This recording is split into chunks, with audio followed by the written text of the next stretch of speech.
Bonjour à tous et bienvenue sur cette vidéo consacrée à mes dernières lectures. Allez, c'est parti, on y va. We got demons, demons stuck inside our blood. Yeah, we got drugs inside our heart. Yeah, we eat them to be free. Pour une fois, je vais commencer avec le seul yaoi de cette vidéo. Il s'agit de Tokyo Boy Meets Country, juste ici, paru aux éditions Taifu Comics. Donc c'est un one-shot qui coûte actuellement donc 8,99 €. Je vous montre déjà les dessins.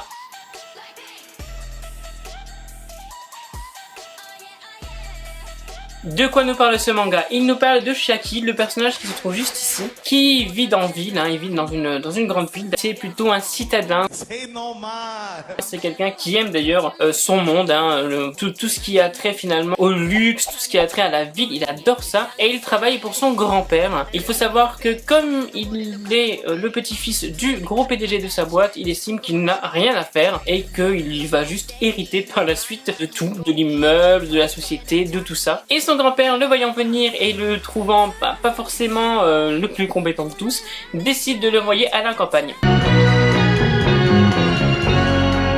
Et à la campagne, il va rencontrer donc ce jeune homme qui se trouve juste ici, qui s'appelle Soichiro, et qui lui est un campagnard pur et dur, c'est vraiment le campagnard de base.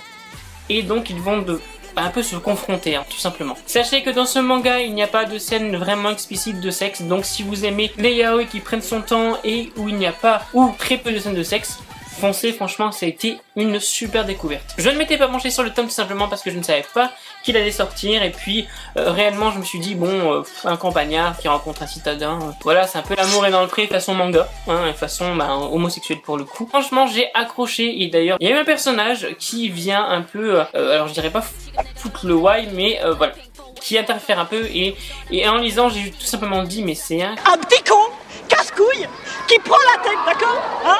Un espèce de petit enculé, de merdeux, qui chiale sa race toute la journée. Voilà ce que t'es, connard. Je vais pas être vulgaire, mais voilà, je me suis vraiment énervé contre ce personnage-là, parce que très sincèrement, je voyais pas ce qu'il avait à foutre là, et je pense que même les deux protagonistes ne savaient pas ce qu'ils venaient faire donc dans l'histoire. Mais bon, c'est le jeu, il y a forcément des vilains dans les mangas. En tout cas, moi j'ai adoré et je ne peux que vous le conseiller, ça c'est sûr. Pour le second tome de cette vidéo, je vais en parler très brièvement, car vous en avez entendu parler partout, donc je vais pas vous en rajouter une couche. Il s'agit du premier tome de The Promised Neverland, paru aux éditions Kazé. La série est toujours en cours avec déjà 9 tomes et le prochain tome sortira donc le 27 juin. Il est vendu au prix de 6,90 €. Voici quelques dessins.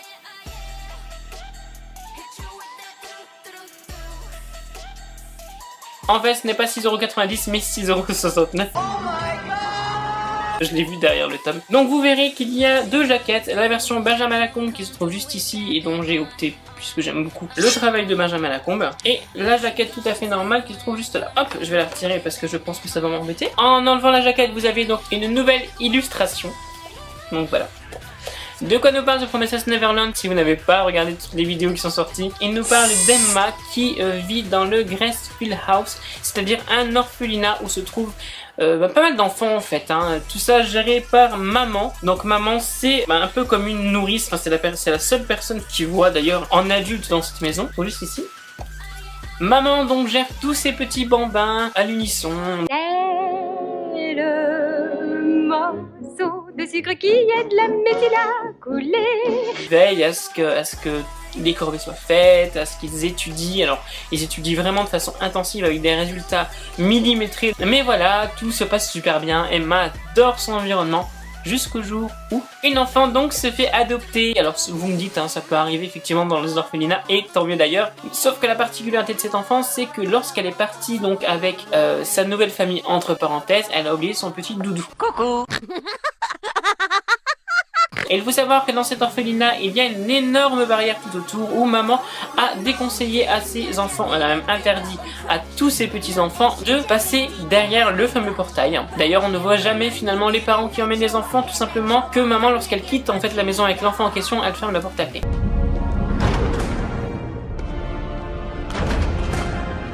Emma et un de ses camarades donc vont essayer de ramener le doudou à cette petite fille, et malheureusement ils vont assister à un spectacle totalement affreux, et je ne vous en dis pas plus, tout simplement parce que ça vous gâcherait le mystère. Mais sachez que il ne faut pas se fier à la couverture que vous avez juste ici. Tout simplement que j'ai eu des retours de personnes qui avaient lu Promises Neverland et s'étaient fiées à cette couverture en pensant que c'était un récit magique, un récit hyper...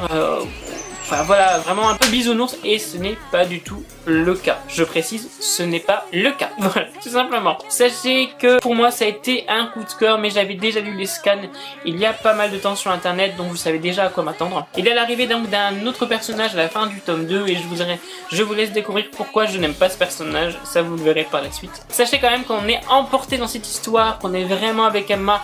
Moi je trouve que ce manga est vraiment bien fait sous toutes les coutures et il mérite la hype qu'il y a dessus. Je me devais en tout cas de vous en parler et pour moi je continuerai la suite avec certitude, ça c'est sûr. Pour le dernier tome que je vais vous présenter, je pense que vous l'avez également vu sur la toile, il s'agit du premier tome de Dr Stone qui se trouve juste ici, paru aux éditions Glénat. Il y a déjà 5 tomes en cours et le deuxième tome sortira donc le 5 juillet.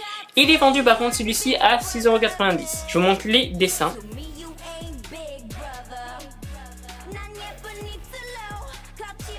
Bien sûr, les dessins ont été faits par Boichi. Si vous ne le connaissez pas, je vous invite à taper dans la barre d'infos Google puisque c'est quand même un énorme dessinateur, tout simplement. De quoi nous parle Dr Stone? Il nous parle de Taiju qui se trouve juste ici, qui va enfin faire sa déclaration à la personne qu'il aime, donc à la fille qu'il aime. Et il lui donne rendez-vous donc sous un arbre et ça y est, il est prêt, il va lui dire qu'il l'aime, il va lui dire qu'il est fou d'elle et qu'il ne pense qu'à elle, sauf que tout le monde va se transformer en pierre. Lui également, les gens ne meurent pas quand ils sont en pierre. Non, ben ils attendent et ils comptent le temps qui passe en pierre. 2000 years later. Comme les oiseaux, les lions, les gens tout simplement.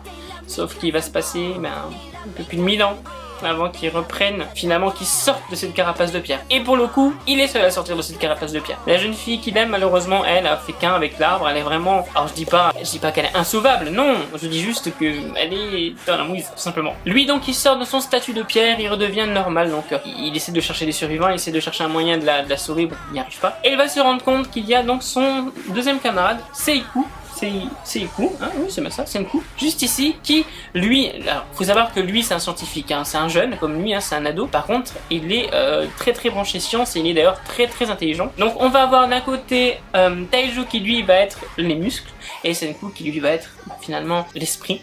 Et ils vont devoir donc décider comment réveiller le genre humain et si vraiment ils le veulent. Moi personnellement j'ai adoré, c'était un peu ce monde apocalyptique où tout le monde est en pierre, on rajoute les dessins de Boichi qui sont juste magnifiques et puis ce côté humoristique franchement que j'ai adoré et quelque part un peu l'antagoniste, enfin la personne qui va essayer de faire un peu foirer tout ça et j'ai trouvé ça vraiment bien fait donc c'est avec plaisir que je continuerai la suite. Moi je ne peux que vous le recommander, ne vous arrêtez pas au dessin évidemment, les dessins de Boichi sont magnifiques, essayez quand même de regarder au niveau de l'histoire. Un dernier petit dessin pour la route. Vous l'aurez compris, en tout cas, ces 3 tomes ont été des coups de cœur, des très bonnes lectures, des lectures que je vous recommande. Le yaoi est un one-shot, donc n'hésitez pas, si vous aimez tout ce qui est un peu doux, un peu de yaoi blond, on va dire. Si vous aimez les dessins de Boichi, si vous souhaitez un monde un peu plus apocalyptique, dans ces cas-là, Dr Stone sera fait pour vous. Et si vous aimez tout ce qui est un peu survival, mais en haut, quoi, c'est vraiment le niveau... au-dessus, hein, ce Promises Neverland. De toute façon, ces 3 titres sont faits pour vous, que vous préfériez l'un ou l'autre de ces tomes. Moi, je vous invite à les essayer, à les lire, à lire les extraits s'il y en a, ou à regarder juste les scans, et à me dire donc si vous avez aimé ou si vous comptez lire tous ces mangas. Je vous laisse tout mettre en commentaire et je vous dis à très bientôt pour une prochaine vidéo. Merci à tous, bye bye.